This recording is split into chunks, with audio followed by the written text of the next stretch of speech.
নির্বাচনী প্রচারণায় সিলেটে যাচ্ছেন তারেক রহমান। প্রবাসীদের পোস্টাল ভোট দেওয়া শুরু হয়েছে। বৃহস্পতিবার থেকে শুরু হচ্ছে জাতীয় সংসদ নির্বাচনের প্রচারণা। আচরণবিধি মানার অঙ্গীকার প্রার্থীদের জানালেন রিটার্নিং কর্মকর্তা। ইরানকে পৃথিবী থেকে মুছে ফেলার হুমকি ট্রাম্পের। দর্শক, সোনালী নিউজের আয়োজন সোনালী সারাদিনে স্বাগত জানাচ্ছি সবাইকে। দিনের শীর্ষ সংবাদগুলো নিয়ে আপনাদের সাথে আছে আমি নাভিদ হাসান। শুনছিলেন শিরোনাম, এবারে বিস্তারিত। দীর্ঘ 2 দশক পর সিলেট সফরে যাচ্ছেন বিএনপি চেয়ারম্যান তারেক রহমান। তার এই সফর কেন্দ্র করে প্রস্তুতি প্রায় শেষ করেছে সিলেট জেলা ও মহানগর বিএনপি। দেশে ফেরার পর ঢাকার বাইরে এটি হতে যাচ্ছে তার প্রথম সফর।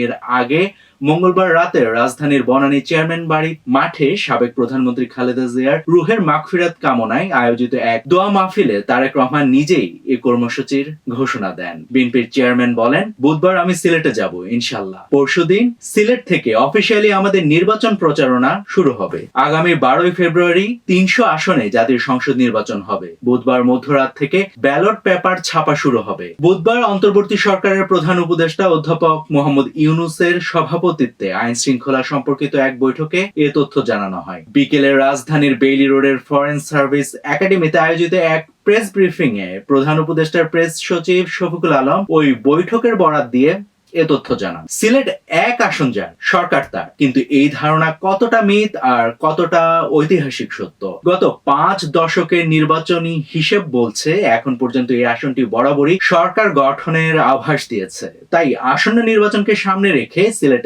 এক আসন আবারও হয়ে উঠেছে রাজনৈতিকভাবে অত্যন্ত গুরুত্বপূর্ণ। বিস্তারিত ডেস্ক রিপোর্টে। তারেক রহমান বৃহস্পতিবার থেকে নির্বাচনী প্রচারণা শুরু করছেন সিলেট থেকে। বলা হয়, সিলেট এক আসন যার, সরকার তার। এটা কতখানি মিথ আর কতখানি সত্য? বরাবরই বড় রাজনৈতিক দলগুলো তাদের রাজনৈতিক প্রচারণা শুরু করে পীর আউলিয়া শহর সিলেট থেকে। বলা হয়, সিলেট আভাস দেয় সরকার গঠনের। তবে শেষ 51 বছরের 12 নির্বাচনের ঐতিহাসিক সত্যতা কতটুকু? বাংলাদেশ জন্মের পর থেকে দ্বাদশ নির্বাচন পর্যন্ত সিলেট এক আসনে যে দল জয়ী হয়েছে, সরকার তারাই গঠন করেছে। তবে রাজনৈতিক বিশ্লেষকদের মতে ধর্মভিত্তিক এই রাজনৈতিক মিথ ভেঙে যেতে পারে যে কোনো সময়। তবে এখন পর্যন্ত সিলেট যার, সরকার তার। আচ্ছা, সমীকরণ কি বলছে সেটা একটু দেখা যাক। 1973 সাল বাংলাদেশের প্রথম নির্বাচন। সিলেট এক আসনে নির্বাচনে জয়লাভ করেন আব্দুল হেকিম চৌধুরী, আর সরকার গঠন করেছিল তার দল আওয়ামী লীগ। এরপর 1979 সালে বাংলাদেশের দ্বিতীয় নির্বাচনে সৈয়দ রফিকুল হক নির্বাচিত হন বাংলাদেশ জাতীয়তাবাদী দল বিএনপি থেকে। সরকারও গঠন করে তার দল। 1986 এবং 1988 এই 2 নির্বাচনে সিলেট এক আসন ছিল জাতীয় পার্টির হুমায়ুন রশিদ চৌধুরীর কাছে, আর সে সময় রাষ্ট্র ক্ষমতায় ছিলেন হুসাইন মোহাম্মদ এরশাদ। 90-এর স্বৈরাচার পতনের পর 1991 সালের 5ম এবং 1996 সালের ফেব্রুয়ারির 6ষ্ঠ নির্বাচনে ক্ষমতায় আসে খালেদা জিয়ার বিএনপি। এই 2 নির্বাচনে সিলেট এক আসনে জয়লাভ করেন খন্দকার আব্দুল মালেক। এরপর 1996 সালের জুনের নির্বাচনে রাষ্ট্র ক্ষমতায় ফেরে আওয়ামী লীগ। সেবার এই আসনে আবারও নির্বাচিত হন হুমায়ুন রশিদ চৌধুরী। তবে সেবার তিনি জয়লাভ করেন আওয়ামী লীগের নৌকা প্রতীকে। এরপর 2001 সালের নির্বাচনে বিএনপি থেকে জেতেন এম সাইফুর রহমান। অন্যদিকে 2008 ও 2014 সালের নির্বাচনে এই আসন থেকে জেতেন আওয়ামী লীগের আবুল মাল আব্দুল মোহিত। সে সময়গুলোতে তাদের দলই সরকার গঠন করে এবং তারা দুজনই ছিলেন অর্থমন্ত্রী। তখন অনেকে মজা করে বলতেন, কেবল সরকার নয়, সিলেট এক আসন নির্ধারণ করে দেয় দেশের অর্থনীতিও।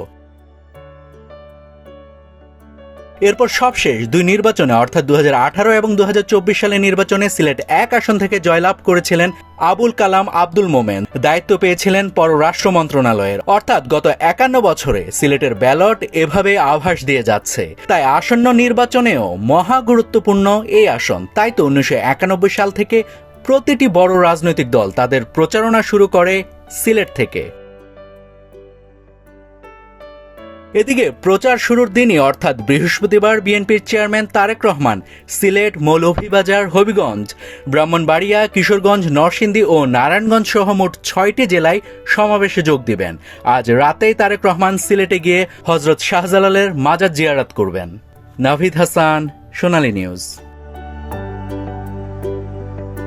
ত্রয়োদশ জাতীয় সংসদ নির্বাচনের প্রার্থীদের প্রতীক বরাদ্দ দিয়েছে নির্বাচন কমিশন। আজ বুধবার প্রার্থীদের হাতে প্রতীক তুলে দেন রিটার্নিং কর্মকর্তা। বৃহস্পতিবার থেকে আনুষ্ঠানিক প্রচারণে নামবে দলগুলো। ইসির রোডম্যাপ অনুযায়ী 12 ফেব্রুয়ারি সকাল 7:30 থেকে বিকেল 4:30 পর্যন্ত বিরতিহীনভাবে ভোট গ্রহণ চলবে। আসন্ন জাতীয় সংসদ নির্বাচনের প্রার্থীদের প্রতীক বরাদ্দ কার্যক্রম এখন পর্যন্ত কোনো জটিলতা নেই বলে জানিয়েছেন ঢাকা বিভাগীয় কমিশনার শরফুদ্দিন আহমেদ চৌধুরী। বুধবার নিজ দপ্তরের সামনে সাংবাদিকদের তিনি বলেন, আজ আনুষ্ঠানিকভাবে নির্বাচনের দ্বিতীয় ধাপের কার্যক্রম শুরু হয়েছে এবং নির্ধারিত সময়ের মধ্যে সব আসনে প্রতীক বরাদ্দ সম্পন্ন করা যাবে বলে আশা করা হচ্ছে। বিভাগীয় কমিশনার আরো জানান, বিভিন্ন রাজনৈতিক দল ও স্বতন্ত্র প্রার্থীদের কাছ থেকে সহযোগিতাপূর্ণ আচরণ পাওয়া গেছে। সবাই নির্বাচনী আচরণবিধি মেনে চলার প্রতিশ্রুতি তাকে দিয়েছেন। আনুষ্ঠানিকভাবে দ্বিতীয় ধাপে পদার্পণ করছি। আমাদের বিভিন্ন রাজনৈতিক দলের এবং প্রতিদ্বন্দ্বী প্রার্থী যারা আছেন তাদেরকে আনুষ্ঠানিকভাবে আমরা আজকে বরাদ্দ ছিল। আমরা এখন পর্যন্ত বেশ কয়েকটি আসনের প্রতীক বরাদ্দ করেছি, আরো বেশ কয়েকটি বাকি আছে। আমরা নির্ধারিত সময়ের ভিতরে ইনশাল্লাহ শেষ করতে পারবো।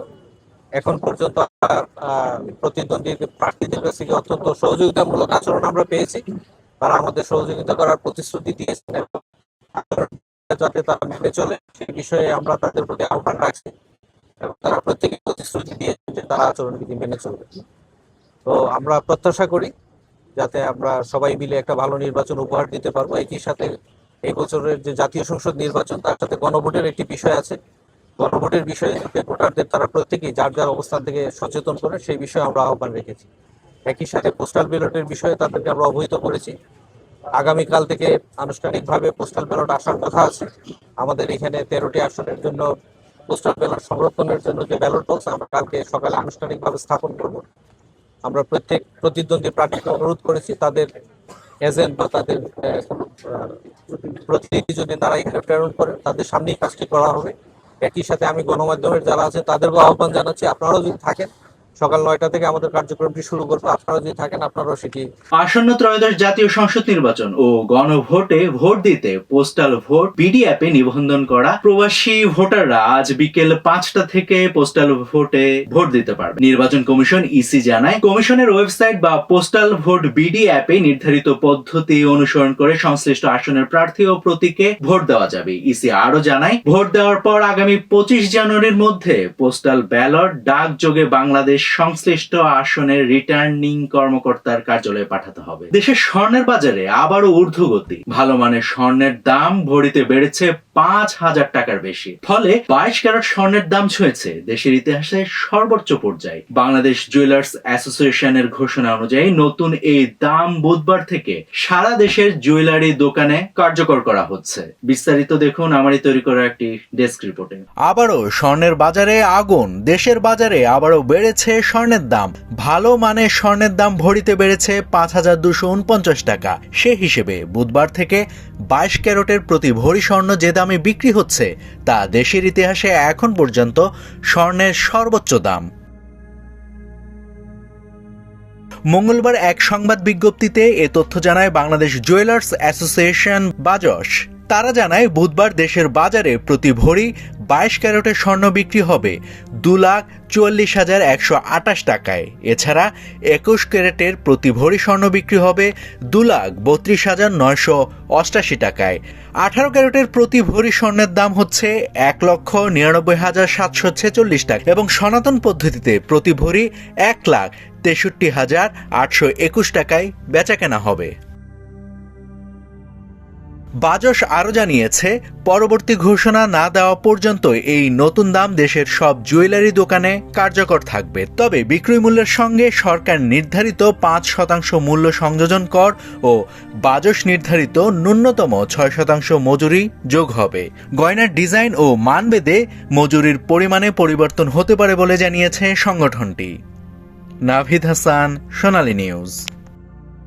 ফেব্রুয়ারির তৃতীয় সপ্তাহে শুরু হতে চলা রমজানের আগে দেশের চলমান এলপিজি সংকট কেটে যাবে বলে জ্বালানি উপদেষ্টা মোহাম্মদ ফাউজুল কবির খানকে আশ্বস্ত করেছেন দেশের এলপিজি আমদানিকারক ও অপারেটররা। গত মঙ্গলবার বিকেলে রেল ভবনে জ্বালানি উপদেষ্টার সঙ্গে জরুরি বৈঠকে আশ্বাস দেন খাত সংশ্লিষ্ট সকল ব্যবসায়ীরা। 24 ছাত্র জনতার অভ্যুত্থান দমাতে মানবতা বিরোধী অপরাধের মামলায় ক্ষমতাচ্যুত প্রধানমন্ত্রী শেখ হাসিনার ছেলে ও তৎকালীন তথ্য প্রযুক্তি উপদেষ্টা সজীব ওয়াজেদ জয় এবং সাবেক আইসিটি প্রতিমন্ত্রী জুনায়েদ আহমেদ পলকের বিচার শুরুর আদেশ দিয়েছে আন্তর্জাতিক অপরাধ ট্রাইব্যুনাল। বুধবার বিচারপতি মোহাম্মদ গোলাম মর্তুজা মজুমদারের নেতৃত্বাধীন ট্রাইব্যুনাল ১ তাদের বিরুদ্ধে অভিযোগ গঠন করে প্রসিকিউশনের প্রারম্ভিক বক্তব্য উপস্থাপন ও সাক্ষ্য শুরুর জন্য 18 ফেব্রুয়ারির দিন ঠিক করে দেন। বিদ্যা ও সঙ্গীতের দেবী সরস্বতীর আরাধনায় প্রস্তুত ঢাকা বিশ্ববিদ্যালয়ের জগন্নাথ হল। প্রতি বছরের মতো এবারও সরস্বতী পূজাকে ঘিরে মুখর হয়ে উঠেছে হল প্রাঙ্গণ। শিক্ষার্থীদের ব্যস্ততা,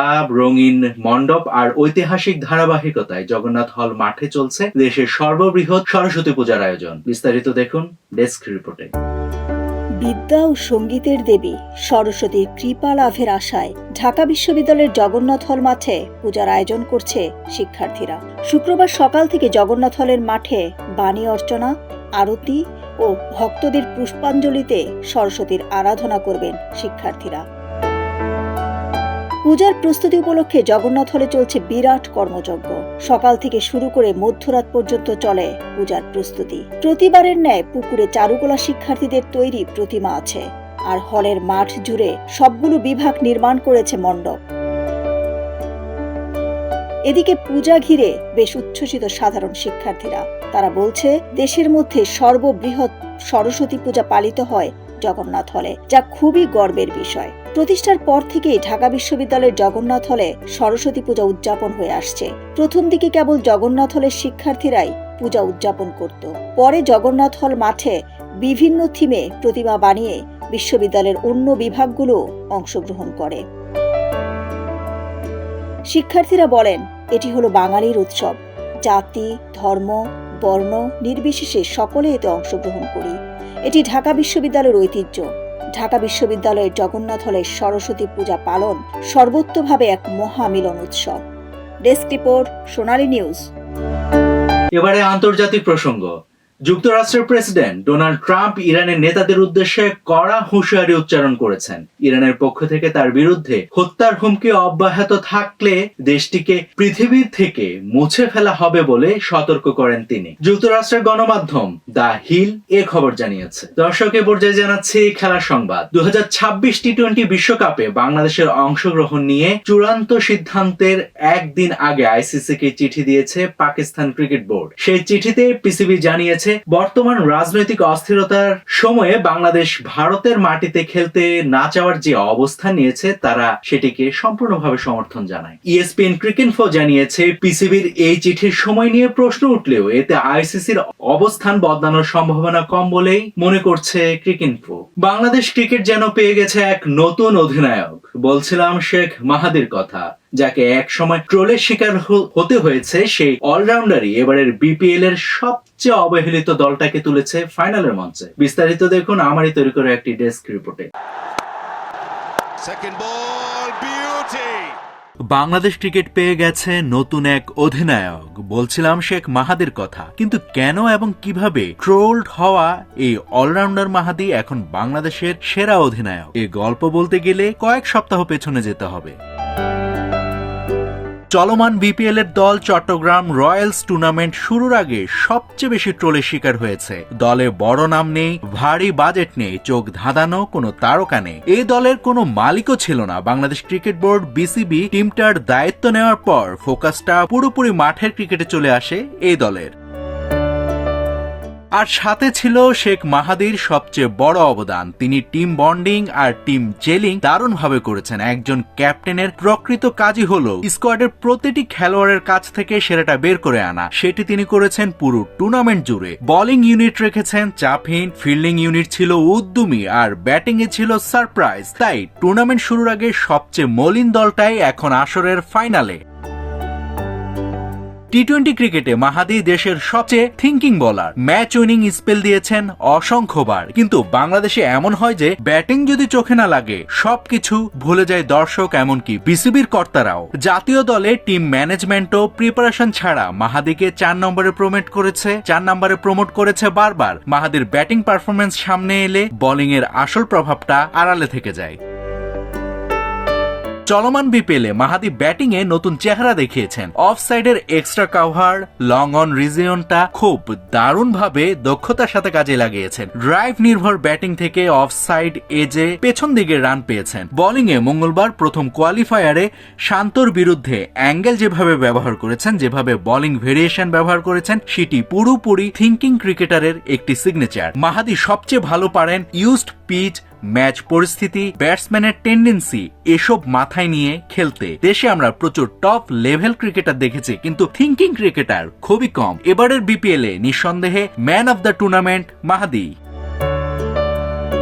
পারফরমেন্স করার পরও তাই বাংলাদেশ ক্রিকেটে সবসময় আন্ডাররেটেড থেকেছেন শেখ মাহাদি। ন্যাশনাল টিমে ভাইস ক্যাপ্টেন হওয়ার পর তাকে নিয়ে কম ট্রোল হয়নি। প্রশ্ন উঠেছিল মাহাদি কেন, কিন্তু সময় দেখালো প্রশ্নটা ভুল ছিল। প্রশ্ন করা দরকার ছিল মাহাদি কেন এত দেরিতে। নাভিদ হাসান। দর্শক, শেষ করছি বিনোদনের সংবাদ দিয়ে। আবার সবিজ অঙ্গনে আলোচনার কেন্দ্রে জনপ্রিয় চিত্রনায়িকা নুসরাত ফারিয়া। ব্যক্তিগত জীবনের এক পুরনো সম্পর্ক ঘিরে নতুন করে তৈরি হয়েছে নানা গুঞ্জন। সাবেক প্রেমিকের বিয়ে এবং অতীতের রাজনৈতিক বিতর্ক সব মিলিয়ে আবারও প্রশ্নের মুখে ফারিয়ার সেই অসমাপ্ত অধ্যায়। বিস্তারিত দেখুন ডেস্ক রিপোর্টে। আবারও আলোচনায় জনপ্রিয় চিত্রনায়িকা নুসরাত ফারিয়া। তার ব্যক্তিগত জীবনের এক পুরনো অধ্যায় যা আজও পুরোপুরি বন্ধ হয়নি। গুঞ্জন অনুযায়ী সাবেক সরকারের আলোচিত প্রতিমন্ত্রী পলকের নাম জড়িয়ে একসময় নিজের বাগদানের আংটি ছুঁড়ে ফেলেছিলেন ফারিয়া। সেই ঘটনাটি তখন দেশ জুড়ে ব্যাপক আলোচনার জন্ম দেয়। নুসরাত ফারিয়া সেই সাবেক প্রেমিক রনি রিয়াদ রশিদ অস্ট্রেলিয়া প্রবাসী এক ব্যবসায়ী। দীর্ঘ 9 বছর প্রেমের সম্পর্কের পর 2020 সালে রনি রিয়াদের সঙ্গে আনুষ্ঠানিকভাবে বাগদান সম্পূর্ণ করেন ফারিয়া। সবকিছু ঠিকঠাক চলছিল, কিন্তু হঠাৎ করেই সেই সম্পর্ক ভেঙে যায়। শোবিজ অঙ্গনে তখন গুঞ্জন ছড়ায় রাজনৈতিক চাপের মুখেই নাকি এই বাগদান ভাঙতে বাধ্য নুসরাত ফারিয়া। যদিও বিষয়টি নিয়ে ফারিয়া কখনো প্রকাশ্যে বিস্তারিত কিছু বলেননি। সম্প্রতি জানা যায় ফারিয়ার সাবেক প্রেমিক রনি রিয়াদ রশিদ বিয়ে করেছেন। এই খবর প্রকাশ্যে আসতেই আবারও আলোচনায় উঠে আসে ফারিয়ার নাম। ঘনিষ্ঠ সূত্রের দাবি, দীর্ঘদিনের ভালোবাসার মানুষকে অন্য কারোর সঙ্গে বিয়ে হতে দেখে নিজের আবেগ সামলাতে পারছেন না নুসরাত ফারিয়া। প্রেম, রাজনীতি আর বাস্তবতার টানাপোড়েনে নুসরাত ফারিয়ার জীবনের এই অধ্যায় যেন আজও অসমাপ্ত। এই গল্প শুধুই প্রেমের নয়, এই গল্প ক্ষমতা, চাপেরও। ডেস্ক রিপোর্ট, সোনালী নিউজ। দর্শক, আজ এ পর্যন্তই। সোনালী নিউজের সাথে থাকার জন্য ধন্যবাদ।